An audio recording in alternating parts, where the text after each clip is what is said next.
Good evening, WA7FSH Glenn here, with another video for the Outdoors Net, for the fishing net page. And I apparently have a YouTube channel now. You can look it up under GE Bird or Glenn Bird. I posted the video of the unveiling of the, well, I don't know if you can see the corner of the chest over there or not. Yeah, that metal chest right there is a late 60s, early 70s era Special Forces HF radio. Kit included with 2 antennas, 3 power cords, 2 phone sets, a headset, and a telegraph key.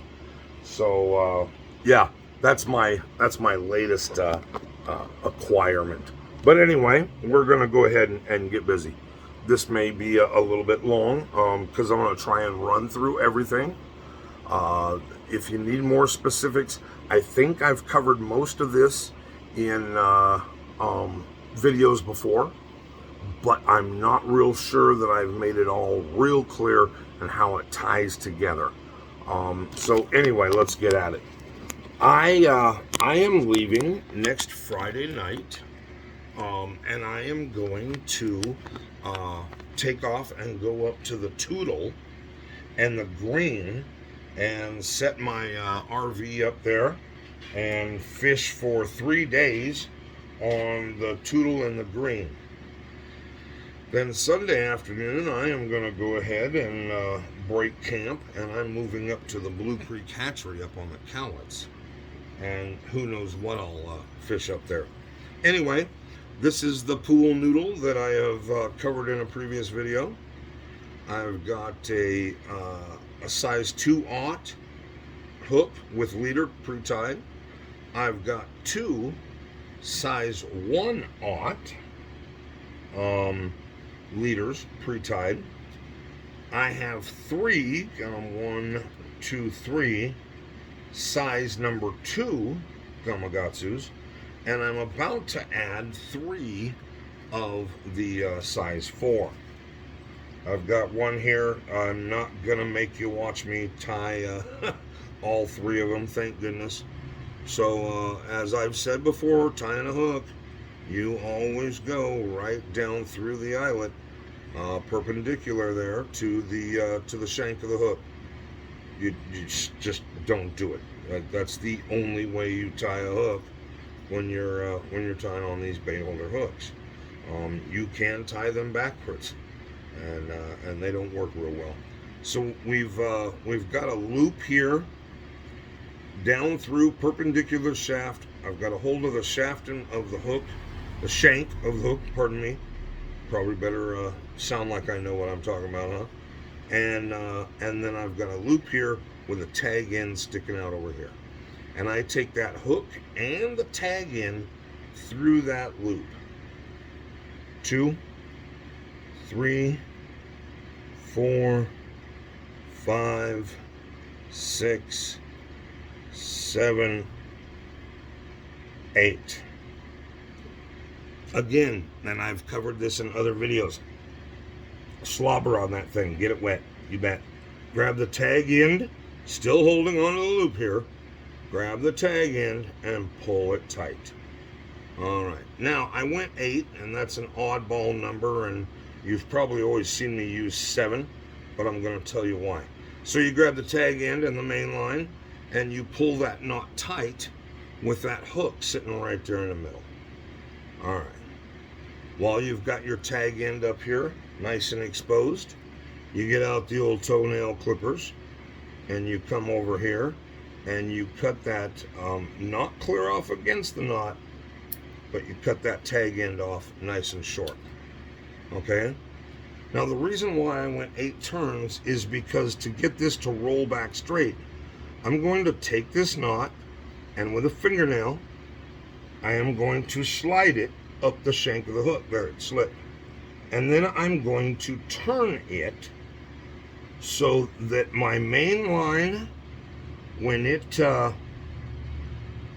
I need it to, I can push the main line down through the hoop and access my bait holder loop. This is how you put a little yarn on that hook. This is how you hook eggs on that hook. You run the hook through the body of the shrimp and you put the head up here through this loop. So that's why it's called a bait holder knot and a bait holder loop. Anyway, so then, and I've discovered this is just me. I found it a whole lot easier. So, I did on the last pool noodle video talk about cutting slits at the end, and when you're hooking something up that's got hardware on it, like this Brad's killer bait right here in a 3.5, it's easier to hook the hooks and the hardware into there and then wrap the line around, and you take the line and you stuff it down through that slit that I talked about last time. On these, and these are just bare leaders, you want them all facing the same way, okay? So, yeah, we're facing them all the same way. Oh. But on these, I take the tag end of the line and start there, and then wrap the leader. I need to move that, yeah, I need to move that up a little ways, a little closer to that next hook, or I'm not going to get 3 of these things on there. Let's pull this back down to the tag end. Let's go right about there. And then I'm just going to go ahead and wrap the leader on top of itself, right? Sitting on top of itself here. Nice, neat little coil holding the tag end down. It's not going to come unraveled or anything. It's not going to make a mess. And I wrap that up till I get a hold of the hook, or the hook gets a hold of me. I might as well go ahead and show that on camera.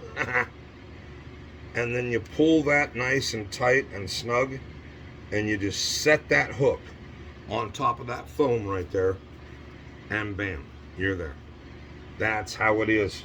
I'm also going to be doing a little jig twitching, so I bought some jigs today as well.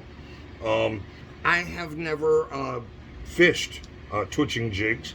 I've fished a lot smaller jigs than these, like underneath of a bobber, but never a 1/2 ounce jig by itself. So this will be a new experience, so hopefully I have something to report when I get back. Anyway, quick little, I'm sitting here in the ham shack anyway, goofing off, and I'm prepping for my next trip outdoors. I'm going fishing. You might be making sure you're sliming the tires on your mountain bike. I don't know. Especially if you live over in eastern Oregon and Idaho, where they have those nasty little goat heads. Oh, yeah, you gotta slime your tires over there. We slime our tires on the ATVs over there. But anyway, have a good evening, folks. Take care. WA7FSH. Tight lines and stay safe.